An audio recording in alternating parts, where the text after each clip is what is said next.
ভারতের ক্রিকেট বোর্ডের সভাপতি জয় শাহ এবার আইসিসির চেয়ারম্যান নির্বাচিত হলেন বিনা প্রতিদ্বন্দ্বিতায়। দর্শক, ৩৫ বছর বয়সী জয় আইসিসির চেয়ারম্যান হয়ে মহা খুশি। বিশ্ব ক্রিকেটে উন্নতি করতে নতুন নতুন প্রযুক্তি আনছে। জয় বললেন, আমিও আমার দল ভারত ক্রিকেট উন্নতি করার জন্য কাজ করব। সে সাথে ভারত দলই রাজত্ব করবে। প্রত্যেক বিশ্বকাপে ভারত জেতার সম্ভাবনা দেখা দিয়েছে। আগে থেকেই তো ভারতকে সাপোর্ট করে আছে আইসিসি, আর এবার তো ভারতের ক্রিকেট বোর্ডের সভাপতি জয় শাহ হলেন আইসিসির চেয়ারম্যান। ভারত যা বলবে তাই তো করতে হবে বাকি দলগুলোর।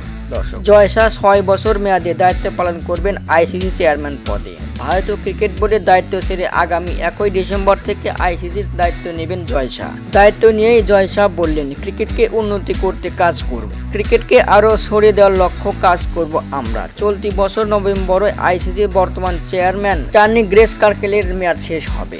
তার জায়গায় জয় শাহ নেবেন দায়িত্ব। দর্শক, আপনাদের মতামত কি? জয় শাহ কেমন উন্নতি করবে বিশ্ব ক্রিকেটকে? কমেন্টের মাধ্যমে জানিয়ে দিন। ধন্যবাদ।